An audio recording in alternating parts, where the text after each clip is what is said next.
ബാബുവിന്റെ ഭാര്യയുടെ കാലുപിടിച്ച് CPM കണ്ണൂർ നേതൃത്വം. മഞ്ജുഷ CBI അന്വേഷണം ആവശ്യപ്പെട്ടാൽ 8ന്റെ പണി കിട്ടും. സംഗതി കൈവിട്ട് പോകാതിരിക്കാൻ അനുനയ നീക്കം. ഇപ്പോൾ നടക്കുന്ന അന്വേഷണം കാര്യക്ഷമമല്ല, കേസ് അട്ടിമറിക്കാൻ നീക്കം നടക്കുന്നുവെന്ന് മഞ്ജുഷ കോടതിയിൽ പറഞ്ഞിരുന്നു. കൂടാതെ നവീന് ബാബുവിനെ ചേത്തുപിടിക്കുന്നവരെല്ലാം CBI അന്വേഷണം വേണമെന്ന ആവശ്യം ഉയർത്തുന്നു. ഇതോടെ തിടുക്കപ്പെട്ട നീക്കത്തിലേത് ആഭ്യന്തര വകുപ്പ്. നാളിതുവരെ പ്രത്യേക അന്വേഷണ സംഘം നവീന് ബാബുവിന്റെ കുടുംബത്തിന്റെ മൊഴി എടുത്തിരുന്നില്ല. അദ്ദേഹത്തിന്റെ കുടുംബം ഏർപ്പെടുത്തിയ വക്കീലും ഇതേ ചോദ്യം കോടതിയിൽ ഉന്നയിച്ചിരുന്നു. ഇപ്പോൾ CBI അന്വേഷണമെന്ന് കേട്ട് ഞെട്ടിയ ആഭ്യന്തര വകുപ്പ് ഉടനെ പത്തനംതിട്ടയിലേക്ക് ആളെ വിട്ടത്. കണ്ണൂരിൽ നിന്നുള്ള പ്രത്യേക അന്വേഷണ സംഘം മലയാലപ്പുഴയിലെ വീട്ടിലെത്തി കുടുംബാംഗങ്ങളുടെ മൊഴി രേഖപ്പെടുത്തി.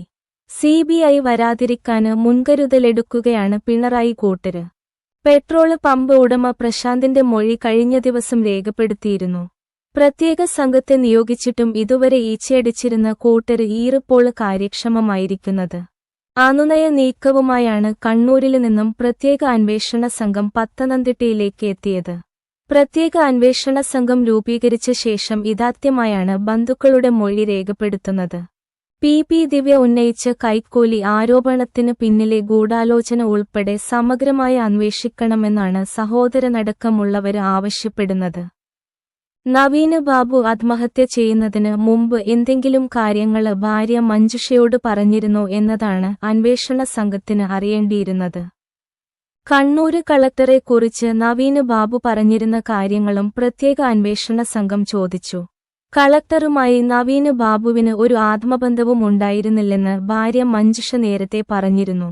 ഏത് സാഹചര്യത്തിലാണ് നവീന് ബാബുവിന്റെ സംസ്കാര ചടങ്ങിന് വീട്ടിലേക്കെത്താന് കണ്ണൂര് കളക്ടർക്ക് മഞ്ജുഷ അനുമതി നൽകാതിരുന്നതെന്നതിലും വ്യക്തത വരുത്താന് സംഘം ശ്രമിച്ചത്.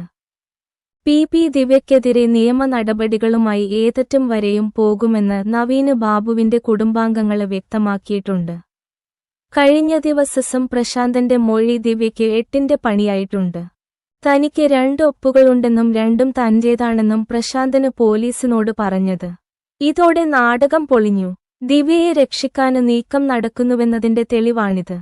പ്രശാന്തന് മുഖ്യമന്ത്രിയുടെ ഓഫീസിലേക്ക് അയച്ച പരാതിയിലാണ് കള്ളയൊപ്പുള്ളത്. വിഷയത്തില് നിന്ന് തടിതപ്പാനാണ് തനിക്ക് 2 ഒപ്പുണ്ടെന്ന് പറഞ്ഞത്. ഇത് CPMന്റെ മൂട്ടിലാണ് വീണ് പൊട്ടിയിരിക്കുന്നത്. ADMനെതിരെ മുഖ്യമന്ത്രിക്ക് നൽകിയ പരാതിയില് ഒപ്പിട്ടത് താന് തന്നെയാണെന്ന് പ്രശാന്തന് മാധ്യമങ്ങളോടും പറഞ്ഞു. പെട്രോൾ പമ്പ് NOCക്ക് വേണ്ടി നൽകിയ അപേക്ഷയിലെ ഒപ്പും മുഖ്യമന്ത്രിക്ക് നൽകിയ പരാതിയിലെ ഒപ്പും വ്യത്യസ്തമായത് സംബന്ധിച്ച വാർത്ത നേരത്തെ പുറത്തുവന്നിരുന്നതാണ്.